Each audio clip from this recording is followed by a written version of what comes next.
Shama akka mooltan daawwattoota keenya kabajamu warraata biyyoolessa Oromiyaa irraa oduu keenya idilee galgala kanaaf qindeeffannee dhiyaanne isinitti himna. Oduu waliin waraanni murnaa bilxiginnaa godina Gujii ba'aa aanaa Goorodoolaa keessatti nama nagaa tokko manaa gadi fuudhanii ajjeesuun dhaga'ame. Jaalladhi Oromoo guutuu gabaasa kanaa akka taanutti isiniif dhiyeessiti. Waraanni murna bilxiginnaa kan dhala namaaf naasuu hin qabne namoota nagaa yakka tokko hin qabne Oromummaa qofaan yakkee ajjeesuu hidhuu fi saamuun dararaa jiru yeroo ammaa kana keessatti ammoo dararaa hammeessee hojjechaa jira. Haala kanaanis nama nagaa Nageessoo Xayyibii Boruu jedhamu kan dogdoqqee ofuun jireenya ofii fooyyeessuuf halkanii fi guyyaa hojjechuu malee siyaasa kamuu keessaa harka hin qabne waxabajjii 15 bara 2022 manaa gadi baasanii kan ajjeesan yoo ta'u inni du'ee qabeenyi isaas maaliif hafa jechuun dogdoqqee gubanii gatanii biraa deemu maddeen keenya achi ni fuumsa. Gochaa farrummaa murna faashistii bilxiginnaatti kan mufate uummatni naannichaa waraanni nama keenya ajjeesuu fi gareen maqaa mootummaan aangoo irra taa'ee nu ajjeesisiisaa jiru bakka nu hin bu'uu fi diina keenya jechuun kan maddeen itti himan jiraattota ona Goorodoolaadha. Waraanni murna bilxiginnaa godina Wallagga ba'aa ona Waamaa Galoo keessatti ilmaan Oromoo badii tokko malee hidhaman osoo gadi hin dhiisin jiraachuun dhaga'ame. Jaaliraan Gameessaa dabalata qabdi. Godina ba'aa Wallaggaa ona Waamaa Galoo ganda goosanii Baabboo keessaa ilmaan Oromoo yakka tokko malee waraana bilxiginnaatiin baatii 2 oliif hidhamanii hanga ammaatti osoo murtii hin argatin waajjira poolisiitti dararamaa jiru. Ilmaan Oromoo badii tokko malee hidhamanii jiran kunneen Taakkalee Abdiisaa maanguddoo ganna 60 fi abbaa daa'ima 9 kan ta'an Abarraa Caalii Tasfaa Wadaajoo kan jedhamu ammoo dararaa hamaa fi reebicha irraan ga'aniin miidhaan qaamaa cimaan irra ga'uun qaamni isaa laamsha'ee socho'uu kan hin dandeenye yoo ta'u Badhaasaa Dheeressaa haadha warraa isaa wajjin baatii 3 oliif hidhamaa jiru. Waajjira poolisii ona Waamaa Galoo keessatti badii tokko malee Oromoon hidhamanii jiran lakkoofsaan hedduudha. Haa ta'u malee murni ilaalcha siyaasaa isaa qofa lammiilee impaaratti cufa keessatti dagaagsuu barbaadu warreen faallaa ilaalcha sirnichaa qaban jedhu shakkiin qabee murtoo malee hidhuun bakkaayyuu dararaa jiraachuun ni beekama. Hidhamtoonni siyaasaa tarkaanfii gootichi waraana bilisummaa Oromoo magaalaa Dambidolloo keessatti fudhateen mana hidhaatii baafaman nagaan gara maatii isaaniitti galuun beekame. Jaaliciitii Bantii dabalata qaba. Ilmaan Oromoo erga hoogganaa murna faashistii PP Abiy Ahimad aangoo siyaasa impaayera Itoophiyaatti ol ba'ee badii tokko malee jumlaan ajjeefamanii akkasumas jumlaan hidhaman. Oromiyaa keessaa bakki hidhaan itti hammaatee jiru keessaa godinni Qellem Wallaggaa ishee tokkodha. Hidhamtoota siyaasaa jedhamuun gochaa fi yakka seeraan nama gaafachiisu tokko osoo hin dalagin ilmaan Oromoo hedduun onoota godinichaa fi magaalaa Dambidolloo keessaa qabamuun hidhamanii kan raarfamaa turan lakkoofsaan hedduudha.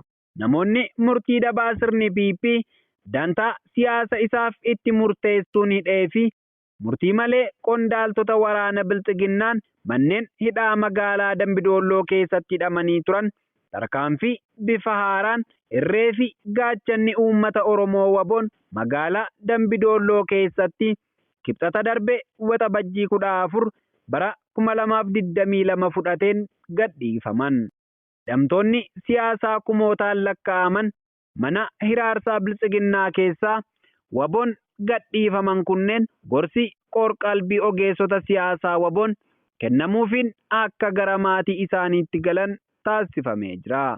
Hidhamtoonni siyaasaa kunneenis nagaan gara maatii isaaniitti galuun waan isaaniif ta'e cufaaf gooticha waraana bilisummaa Oromoo galateeffachuu isaanii dameen dantaa siyaasa abbaa waboo beekteera. Murni bilxiginnaa godina Booranaa Onamiyoo keessatti hojjetaa waajjira fayyaa tokko badii malee qabuun mana hidhaatti darbatan. Jaalmoonaa Faayisaa guutuu gabaasa kan akka taanutti isiniif dhiyeessa. Akka odeessi maddeen irraa biyyoolessa Oromiyaa Onamiyoo jedhanitti godina Booranaa Onamiyoo keessatti hojjetaa waajjira fayyaa Onamiyoo kan ta'e dargaggoo Roobaa Diimaa Kottolaa waxabajjii 15/2022 bulchiinsi bilxiginnaa Onamiyoo badii tokko malee mana hidhaa cubbuu buufata poolisii Onamiyootti darbatee jira.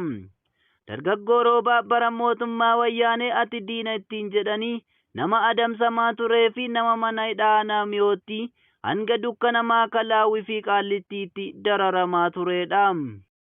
Har'as murni dabaa fi cubbuu Onamiyoo dargaggeessa cimaa fi ogeessa waajjirri fayyaanichaa qabdu nama nagaa uummanni naannichaa abdatu adamsee mana hidhaatti darbateera. Murni cubbamaa bilchiginnaa kun tooftaa EPRDF irraa dhaalee fi tarsiimoo ilmaan nafxanyootaan socho'u kana hirree tokkoomneen dura dhaabbanne ofirraa dhoowwuun murteessaadha kan jedhan qeerroo bilisummaa Oromoo Onamiyooti. Godina Lixaa Harargee Ona Xuulloo keessatti maqaa eegumsa galgalaatiin uummata sochii rakkisuun dhaga'ame. Jaalal Gufaa Diinaa waan qindeeffate qaba. Murni faashistii PP bakka uummata Oromoo shakkuun maqaa garaagaraa moggaasuun uggura sochii kaa'ee uummata daldalaa fi dhimmoota dhuunfaa isaaf deemu rakkisaa jira.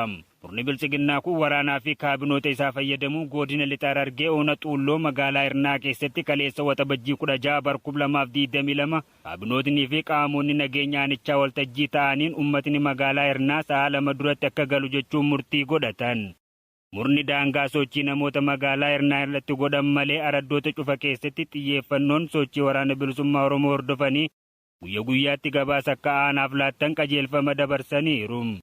Kana malees magaalaa Hirnaa keessatti waxabajjii 15 bara 2022 waltajjii uummata bal'aa waamaniin rakkoo qaala'insa jireenyaa fi nageenyaa kaasuun qaala'insi jireenya uumameef murni bilchiginnaa fala tokko uummataaf laachuu akka hin dandeenyee fi ummatichi afooshaan wal gargaaruu qaba jechuun ummata rakkoo jireenyaa waxalamee jirutti qoosaa turan. Murni fala dhabee ummata Oromoo amansiisuuf oliif gad kaatu kun gada aangoo isaa dheereffachuuf qofa waan hojjechaa jiruuf ummatni kana hubatee diddaa jabeessee itti fufuu qaba kan jedhan jiraattota Ona Xuulloo magaalaa Hirnaati. Egaan daawwattoota keenya kabajamoo har'aata biyyoolessa Oromiyaarraa oduun waxabajjii 17 bara 2022 jennee qindeeffannee dhiyaanne kanumaan gammaa ture. Yooyyaa akkam jirtu dhaggeeffattootaa fi daawwattoota keenya kabajamoo har'aata biyyoolessa Oromiyaarraa tarkaanfii gooticha waraana bilisummaa Oromoo waxabajjii 17 bara 2022 isiniif dhiyeessaa injifannoowwan cululuqoo fi diina raasaa jiran waliin ani daandii Elemooti. Qotataa fi murataan gooticha abdii sabaa woboon tarkaanfii ilaalessaa torbee kana waraana tiksitoota barcuma siyaasaa Miliiktichaa Abiyyi Ahmed irratti fudhateen injifannoo boonsaa galmeessee jira. Akka kanaanis abdii fi wanteen uummata Oromoo woboon zoonii kibbaa konyaa Gujii Ba'aa keessa socho'u Cibraan Odaa Adoolaa aanaa Gooroo Doolaa ganda Qararoo keessatti dheengadda waxabajjii 15 bara 2022 waraana PP kan aanaarraa bobbaate irratti tarkaanfii fudhateen loltuu PP 8 battalatti ajjeesee 10 ammoo madeessee jira. Ammas Cibraan Odaa Adoolaa marsaa lammaffaa ganduma Qararoo keessatti itti deebi'uun tarkaanfii fudhateen loltuu diinaa 12 du'aan yoo geggeessu 8 ol madeessee jira. Leenconni abdii Oromoo woboon tarkaanfii isaa itti fufuun Cibraan Odaa Adoolaa lola marsaa sadaffaa humna dabalataa kan aanaa Waadaraarraa dhuftee ganda Diilalleessaa Reebaa keessatti rukutuun 10 battalatti ajjeesee 11 ammoo madeessee jira. Cibraan Odaa Adoolaa lola marsaa afuraffaa aanaa Waadaraa ganda Diilalleessaa Reebaa keessatti tarkaanfii cimaa galgala fudhateen loltuu bilchiginnaa 24 battalatti ajjeesee 22 ol madeessuun ari'ee gargar facaasuun injifannoo boonsaa galmeessee jira. Guyyuma dheengaddaa waxabajjii 15 bara 2022 Cibraan Laga Dambii aanaa Sabbaa Booruu ganda Sabbaa lola Leemmuu jedhamutti barraaqaan itti cabsuun tarkaanfii waraana PP irratti fudhateen loltuu PP 7 battalatti ajjeesee 8 madeessuun meeshaa kilaashii 4 irraa eeguun galii mooraa qabsoo bilisummaa Oromootiif taasisee jira. Irree fi gaachanni uummata Oromoo woboon zoonii kibbaa konyaa Gujii Ba'aa keessa socho'u Cibraan Odaa Adoolaa aanaa Gooroo Doolaa keessatti kaleessa waxabajjii 16 bara 2022 waraana bilchiginnaa kan lola dheengadda taasifameef birmannaa baate irratti tarkaanfii cimaa fudhachuun loltuu faashistii PP 18 battalatti yoo ajjeesu 14 ol madeessee jira. Haaluma kanaan ammas humna birmannaa konkolaataa 4 deemaa turte irratti aanaa Waadaraa keessatti rukutuun 14 battalatti du'aan yoo geggeessu 10 madeessee konkolaataa tokko ammoo hojiin ala taasisee jira. Ittuma fufuun Cibraan Odaa Adoolaa aanaa Waadaraa ganda Eebbaa Iddaa keessatti waraana PP kan Waadaraa irraa baatee deemaa turte irratti lola geggeesseen 8 battalatti ajjeesee 12 ammoo madeessuun ari'ee aanaa Waadaraatti deebisee jira. Cibraan Laga Dambii fi Cibraan Odaa Adoolaa waliin ta'uun kaleessa waxabajjii 16 bara 2022 aanaa Gooroo Doolaa keessatti waraana PP kan aanaarraa kaatee gara ganda Jiddoolaa fi Dhukkootti galaa geessuuf deemaa turte irratti iddoo addaa Maazooraa Qalqalchaa jedhamutti lola yeroo 2 geggeesseen loltuu PP 18 battalatti yoo ajjeesu 5 ol madeessuun injifannoo boonsaa galmeessee jira. Tarkaanfii oboon waraana faashistii bilisiginnaa irratti fudhatutti fufuun waraanni bilisummaa Oromoo zoonii giddugalaa Cibraan Irbuu Shinniiggaa isa shaggar aanaa ilfataa fi cobiitti tarkaanfii taasiseen injifannoo gonfateera. Aanaa ilfataa magaalaa guutee keessa jajjabeen oboo seenuun dhikoota bilisiginnaa 3 uummata Oromoo ajjeesaa fi ajjeesisaa turan irratti tarkaanfii fudhatee jira. Waxabajjii 14 bara 2022 magaalaa aanaa cobiitii maqaa sakattaa oboo jedhuun gandoota akka Qoricha, Kootichaa, Oofuu fi Diiggoo Dachaa keessatti sochii taasisteen tarkaanfii keessa deebii hin qabne irratti fudhatameen reenfa awwaalaa madoo guurrachaa oolte. Waxabajjii 14 bara 2022 ganda Qoricha Kootichaatti lolameen 3 du'aan adabee 2 madoo yoo tolchu, waxabajjii 15 bara 2022 ganda Oofuutti nama 5 du'aan 3 madoon adabeera. Waraana ishee ganda Oofuutti ajjeefaman abiddaan gubuun kan awwaallatan yoo ta'u, lafatti dhiiganitti reenjarii fi laastikii mana uummataatii baasanii irratti gubaa turan. Kaleessa waxabajjii 16 bara 2022 lolli guddaan ganama sa'a 3 irraa eegalee ganda Diiggoo Dachaa bakka addaa Raajuutti kan geggeeffame yoo ta'u, faashistoonni Abiyyi Ahmed akka baalaa harca'an.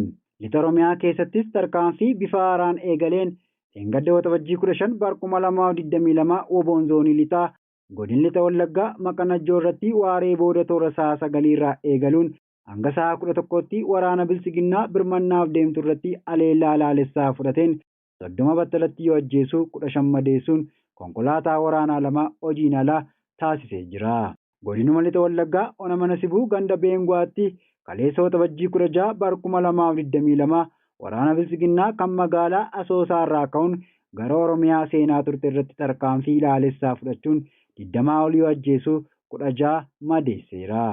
Madoon ishii yeroo ammaa hospitaala magaalaa Mandii keessatti yaalamaa jira. Godina Qellem Wallaggaa naannoo magaalaa Dambidolloo fi Hawwaa Galaan gidduuttis tarkaanfii laalessaan fudhatamee jira. Guutuu gabaasaa waan murni bilisiginnaa quunnamtii bilbilaa balleessee jiruuf odeessa guutuu akkaataa arganneen isiniif dhiyeessina. Tarkaanfii oboon fudhatu hanga bilisummaa Oromoo fi walabummaa Oromiyaatti itti fufaa. Oraa bulaa deebanaa injifannoon uummata.